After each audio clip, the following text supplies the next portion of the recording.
5 segundos, Repórter Brasil.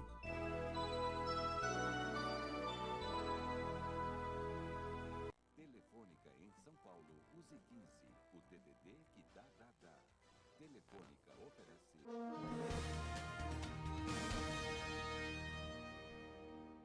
A vereadora doutora Dalvânia falou na última sessão da Câmara sobre uma verba conseguida para a Santa Casa de Batatais. Acompanhe.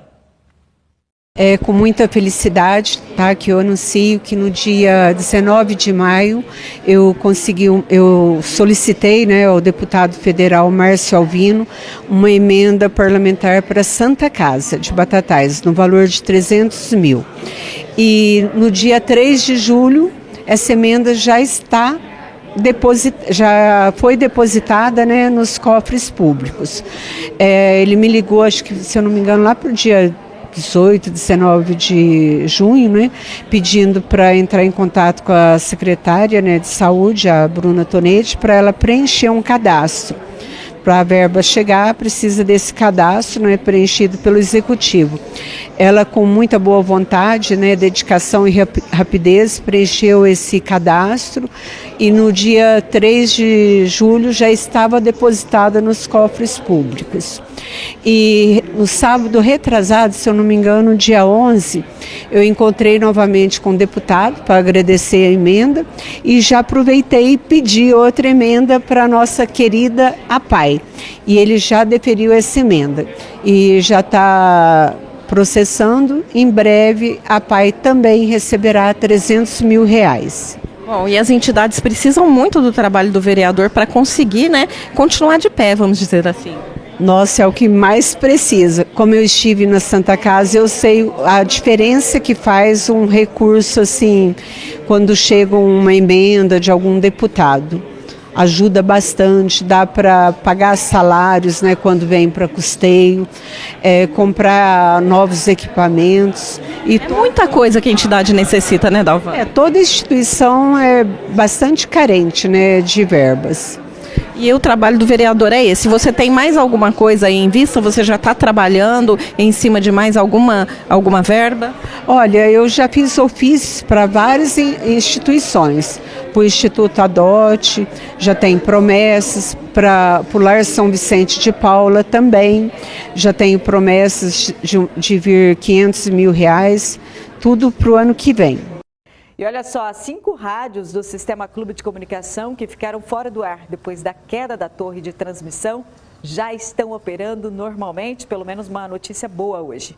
O equipamento de aproximadamente 40 metros de altura desabou durante o vendaval e atingiu o telhado do casarão da Clube na Avenida 9 de Julho, na região central de Ribeirão Preto. Equipes trabalharam durante toda a sexta-feira para normalizar o sinal da Clube FM, 106, Melody, Mix e a Clube 1 e deu certo. A estrutura do imóvel também foi abalada e, nesse caso, a reconstrução vai demorar mais tempo. A comunicadora da Clube FM, Kelly Dias, que estava no ar quando a torre caiu, falou com a nossa equipe sobre esse momento de tensão e medo durante a tempestade. Vamos acompanhar. Eu acabei de gravar, de falar, eu vi o primeiro estrondo e as luzes começaram a piscar. Eu imaginei que fosse só um pique de energia, como normalmente costuma dar quando está com muita ventania, né, nesses tempos chuvosos. E aí, coisa de 10 segundos depois, já veio o barulho, estrondo muito forte. Eu não consegui correr na hora, não teve como. Para mim, ia cair tudo na minha cabeça. Então, a minha ideia era esconder debaixo da mesa, porque eu não consegui retornar. O pessoal que mandou mensagem, todo mundo perguntando o que tinha acontecido, porque tinha muita gente acompanhando um estúdio ao vivo na hora, né? Então, não teve como retornar. E bola para frente. E a equipe está trabalhando, vim aqui ver como é que estava todo mundo agora mesmo, para ver se estava tudo bem. E o presidente da CPFL Paulista, Rafael Lazzaretti, diz que o restabelecimento de 100% da energia deve se estender pelo fim de semana. A companhia garantiu que 120 equipes estão nas ruas. 34 torres de transmissão de energia caíram com a força dos ventos e pelo menos 200 postes foram quebrados. O executivo da CPFL ainda pediu para a população manter distância dos cabos caídos e partidos. Orientou ainda que os moradores entrem em contato com os bombeiros e a CPFL para indicar os locais afetados. falando de ventos de mais de 120 km por hora que chegaram a derrubar não só as árvores, os postes que a gente vê na rua, mas também as torres de transmissão que trazem, né, os grandes montantes de energia das usinas produtoras até as subestações. Foram 34 dessas torres, né, que caíram com a força dos ventos. A gente, então, precisa restabelecer elas. A boa notícia, todas as subestações de Ribeirão já estão energizadas.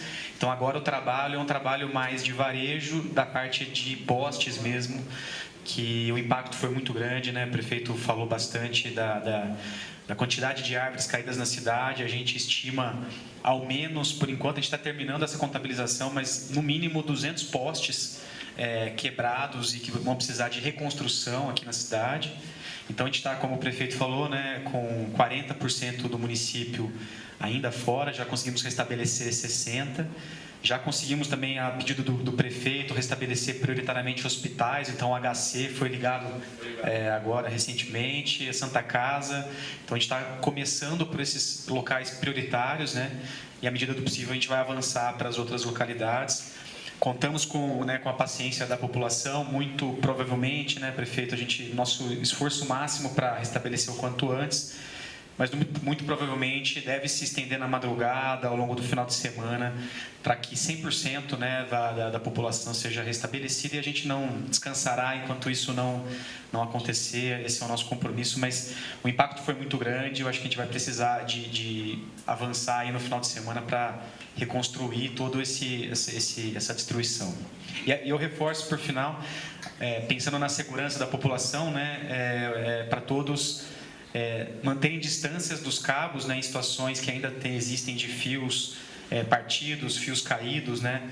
A vida vale mais do que qualquer coisa, então a orientação também para manter distância desses cabos e entrar em contato, né, com os bombeiros ou com a própria CPFL no 0800 010 1010, para que a gente priorize esses atendimentos emergenciais. A falta de energia, essa a gente já tem um mapeamento, né? Os clientes que ainda podem usar nossos canais digitais, o aplicativo, também o nosso WhatsApp, 19 99908 8888, para abrir o chamado de falta de energia.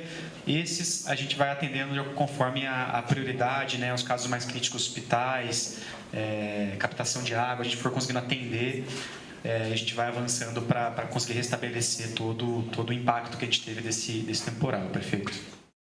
E o último boletim divulgado pela CPFL informa que grande parte dos clientes de Dumont, Pradópolis, Sertãozinho, Barrinha e Guariba já tiveram serviço restabelecido. Em Ribeirão Preto, 152 mil consumidores estão em processo de recomposição. E em Taquaritinga, são 9 mil. Nós vamos continuar repercutindo os estragos dessa tragédia aí que atingiu o Ribeirão Preto com a Defesa Civil de Ribeirão Preto. Otávio Seminati, seja muito bem-vindo aqui ao Jornal da Clube. Obrigado. Qual é o balanço, então, atualizado de ocorrências registradas na cidade? Boa tarde. Muito bom dia a todos. Bom dia, já. Muito bom dia a todos. É muito importante frisar e reforçar para a população que o município de Ribeirão Preto foi acometido por um efeito climático, um modelo climático extremamente excepcional e de grande intensidade. Nós não víamos algo parecido desde 1994 e neste modelo, diferentemente de 94, ele abrangeu todas as regiões de forma indistinta da nossa cidade, com ventos acima de 120 km por hora. Então, de ontem para hoje, foi composto um gabinete de crise na Prefeitura Municipal de Ribeirão Preto, contando com todas as pastas que fazem parte da administração pública, Corpo de Bombeiros, Polícia Militar, CPFL, Iniciativa Privada e o apoio da Defesa Civil do Estado de São Paulo, assim como do Exército Brasileiro. Então, foi feita uma força-tarefa que está gerenciada agora por esse gabinete de crise, na qual se reúne a cada hora, desde ontem, e ali a gente consegue ter um balanço real e mais fidedigno do quadro atualizado da nossa cidade. Hoje, o que a gente pode dizer? Que o nosso foco principal são as prioridades de liberar vias arteriais que ainda se encontram obstruídas em nossa cidade e restabelecer a capacidade energética do município em sua totalidade. Por quê? A capacidade energética, além de afetar o bem-estar e a segurança dos munícipes afetados, afeta também o fornecimento de água, até porque postos da Saerp encontram-se até o momento inoperantes, em número de 24, devido à falta de energia. Eventuais centros de atendimento médicos ainda operando através de geradores. Então, nossa prioridade hoje, neste momento, é limpeza da rua de forma geral e restabelecimento da capacidade energética de Ribeirão Preto. Nós tivemos uma morte registrada, mas há notícias de a quantidade de feridos, pessoas também desalojadas, desabrigadas atualmente? Infelizmente, a gente teve este óbito registrado na data de ontem, um senhor de 75 anos de idade e outro soterrado, mas com quadro clínico estável. O que nós temos de informação atualizada neste momento pela Secretaria da Assistência Social, que o município registra 10 desabrigados, 1.326 desalojados, 10 pessoas encaminhadas para abrigos temporários e a Estação da Cidadania, ali no bairro Maria Casagrande, é o ponto estabelecido pela administração para estar recebendo essas pessoas que requeram um abrigo neste momento. Os desalojados significam que eles têm condições de ir para um abrigo mais indicado, casa de parentes, esse tipo de coisa. Exatamente. A diferença de desabrigado, que são em número de 10, esses requerem o apoio do poder público. Eles não têm para onde ir. Os desalojados, geralmente família ou a própria comunidade local absorve. Agora, há risco de novos temporais e qual é a orientação para a população no momento? Os modelos mais atualizados do Centro de Meteorologia da Defesa Civil do Estado de São Paulo mostram que esta frente fria, esse sistema já está deixando a nossa região.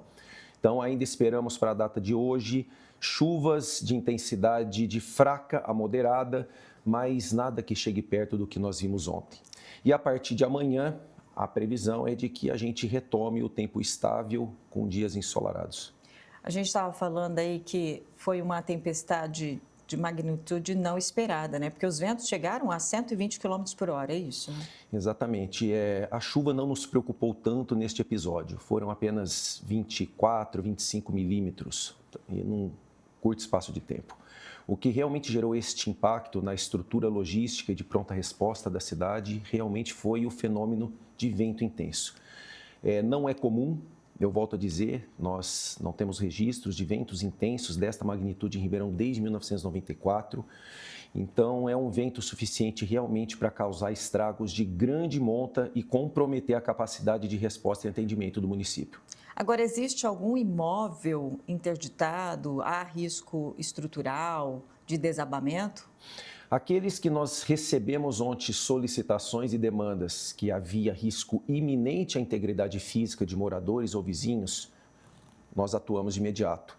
Agora, demais pedidos que há estrutura abalada, risco de colapso não iminente, nós estamos orientando os órgãos públicos, assim como os nossos munícipes, para que entre em contato através do canal 199 ou do e-mail da Defesa Civil, para que a gente possa fazer um atendimento eletivo a partir do momento que a gente encerrar o nosso gabinete de crise. A gente está falando de uma mobilização aí de equipes da Defesa Civil estadual também, até nacional, mas como que está esse trabalho? Qual é a prioridade do momento? Nós estamos com bastante gente na rua. A Defesa Civil Estadual, só para se ter uma ideia, ela mandou para nós, até o momento, 10 caminhões-pipa com água potável para nos ajudar neste fornecimento de água para os nossos munícipes. Já entregou mais de 1.730 itens humanitários para as nossas populações mais vulneráveis e 3.000 telhas que serão utilizadas para a reconstrução desses imóveis. Então, hoje, a prioridade da nossa força-tarefa com os servidores, voluntários e militares do Exército Brasileiro é realmente continuar a limpeza e a desobstrução de vias e parques da nossa cidade e a recuperação na totalidade da capacidade energética de Ribeirão Preto. E dá para estimar um prazo para a remoção, pelo menos, de galhos, de árvores nas vias do município? O quadro que nós tivemos desenhado na nossa primeira reunião da data de hoje é de que este trabalho certamente se estenderá ao longo de todo o final de semana. Então, a partir das vias arteriais e de grande fluxo, a gente vai migrando para vias secundárias, para calçamento, para parques e assim por diante. Então, a totalidade da limpeza da cidade, incluindo praças e jardins, a gente conclui que provavelmente ao longo da próxima semana estaremos ainda no trabalho de campo. O restabelecimento da capacidade energética de Ribeirão Preto na totalidade, o último boletim da CPFL é de que provavelmente até segunda-feira nós estejamos com a capacidade totalmente recuperada. Falando nisso, como que está a articulação com essa companhia em relação aos trabalhos também? O fato de termos composto esse gabinete de crise em Ribeirão Preto, ele trouxe uma articulação e um dinamismo muito grande, muito interessante. Por quê? Aquilo que nós fazíamos através de contatos telefônicos, hoje nós fazemos com representantes focais de cada uma dessas instituições com poder de decisão. Então, para você ter uma ideia referente à CPFL, ontem nós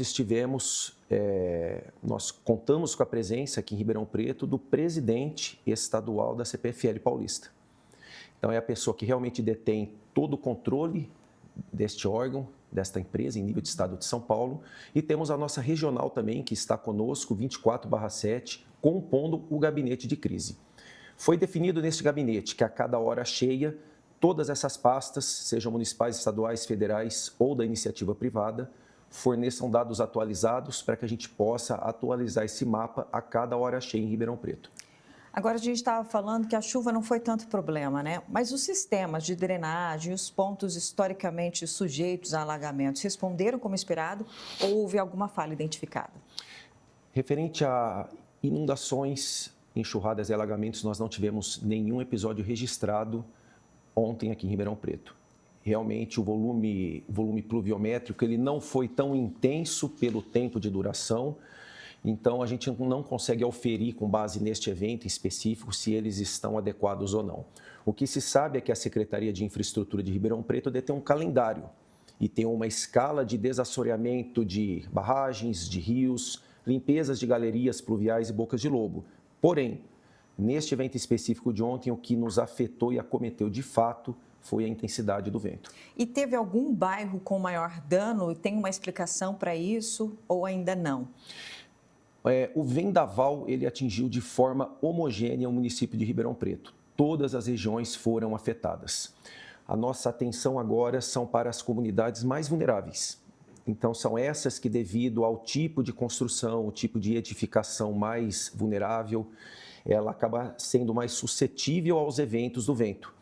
Para essas comunidades, desde ontem à noite, nós estamos levando com caminhões e equipes estaduais e municipais mantimentos, cestas básicas, cobertores, roupas de cama, material de limpeza e também telhas a partir do início da próxima semana para a reconstrução desses imóveis. Ou seja, afetou a cidade como um todo, mas o dano estrutural em residências que a gente percebe com maior gravidade são principalmente nessas comunidades. E a população também pode ajudar essas comunidades? De que maneira? A gente percebe nessas visitas e nessas incursões que estão sendo feitas desde ontem que o apoio da comunidade ela é bastante efusivo. Então, desde ajudar a descarregar um caminhão até detectar quais são os moradores mais vulneráveis dentro daquela própria comunidade, as lideranças, a mão de obra para ajudar na distribuição desse material, ela não seria possível ser feita como está sendo feito sem a ajuda da população, sem a ajuda dos moradores locais. Então, de forma geral, eles vêm ajudando bastante nessa distribuição desses incrementos e também é importante que eles, na medida do possível, acompanhem os alertas da Defesa Civil, cadastrando celulares, que a maioria hoje já tem, no número 40199. Esse cadastro vai permitir que aquele aparelho celular vincule esta pessoa ao banco de dados da Defesa Civil Estadual, podendo receber alertas em tempo real, seja de excesso de chuva ou de excesso de estiagem. Ontem, a orientação da Defesa Civil também para a população é evitar o deslocamento desnecessário. Isso permanece também, né? Permanece. A cidade ela ainda está se recuperando. Ontem, principalmente, a nossa recomendação era de quem não precisasse sair de casa que permanecesse dentro de suas residências. Muitas vias principais, muitas vias secundárias estavam interditadas, vários fios rompidos e em contato com postes e via pública, trânsito em grande parte da cidade caótico, inúmeros pontos de interdição. Então, para ontem, a recomendação era saia apenas em situações emergenciais. Hoje, a gente pede para que, na medida do possível, evite sair de suas casas. porque ainda a cidade ela está em recuperação e com muitas vias públicas interditadas e com árvores interditando o fluxo viário. É ter paciência mesmo, né, Coronel? Agora, infelizmente, é dar tempo ao tempo. As pessoas estão nas ruas, eu digo pessoas porque não são apenas servidores, volto a dizer, temos muitos voluntários, pessoas que pertencem a ONGs, associações, voluntários individuais que deixam suas casas, vão para a rua e querem saber aonde elas podem ajudar. Então, agora é dar tempo ao tempo, nós estamos em processo de reconstrução e a gente percebe que de ontem para hoje já houve uma melhora significativa. É isso. Muito obrigada pela sua participação aqui conosco.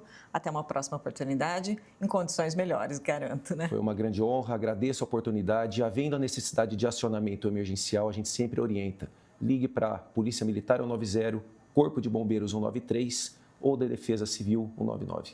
Obrigada. A vacinação contra a raiva para cães e gatos em Batatais é organizada pela Prefeitura Municipal por meio da Secretaria de Saúde e da Vigilância Sanitária em etapas descentralizadas ao longo do ano. As doses são gratuitas e voltadas para a proteção de animais de estimação. O veterinário Eduardo Toledo explica. Nós vamos fazer na próxima semana, com um horário um pouco mais estendido. Bom, essa campanha, essa vacina, ela protege o animal contra a raiva, né? Isso, tanto cães quanto gatos, ela é para prevenção da doença. Bom, lembrando que essa doença aí, ela também pode ser transmissível aí ao humano. Sim, por isso é uma questão de saúde pública, né? No dia 29 de julho, vocês estarão atendendo aqui na Vigilância mesmo? Isso, aqui na sede da Vigilância, das 7 às 11h30 e das 2 às 18. É um horário bom, porque às vezes a pessoa chega, né, do trabalho, dá tempo ainda de trazer o animal. A gente percebeu que quando faz aqui, chega às 5 horas e ainda tem gente querendo trazer. Então nós vamos estender uma hora a mais para ver se consegue atender essa população. No dia 30 de julho, né, que vai ser lá na Giacomo Rampin, é o mesmo horário? No dia 30 vai ser das 14 às 18. Na parte da manhã nós não vamos fazer. Lá no bar da Rosicleide, que provavelmente todo mundo conhece lá, né? Ele fica bem no meio entre um lado e outro. Acho que abrange bem os dois lados ali. Tá certo. Bom, qual que é a recomendação para quem for trazer o animal? Cão, é ideal trazer com coleira, né? Se for um animal bravo, com focinheira. E gato, de preferência, trazer na caixinha de transporte, para evitar fuga, acidente. E é importante, né, que os tutores aí se conscientizem da necessidade, né, para garantir aí a segurança, a saúde aí dos bichinhos. Sim, é uma prevenção de uma doença que não tem cura, né? E lembrando que a vacinação é gratuita. Gratuita. Então, repetindo as duas datas de vacinação. 29 aqui na Vigilância e 30 na Giacomo Rampin. Lembrando que essa entrevista da Denise, bem como os comentários do Josias e do Tomé e ainda produções exclusivas do nosso jornalismo, também estão disponíveis nas principais plataformas de podcast. E na edição de hoje você ouviu. Secretaria da Educação de Batatais iniciou entrega de kits de alimentação para mais de 1.000 famílias de alunos. A ação Porco a Paraguaia do Lar São Vicente de Paulo de Batatais foi adiada para o próximo dia 11 de abril. Prefeito Juninho Gaspar cobrou explicações da CPFL sobre instabilidade da rede elétrica de nossa cidade. Você sabe que pode ter acesso a todo o nosso conteúdo pelo educadoronline.com.br e também pelas nossas redes sociais. Ficamos agora na companhia da TV Brasil. Bom dia, São Paulo. Oferecimento Ambiente. Nós cuidamos de água. Nós cuidamos de vida.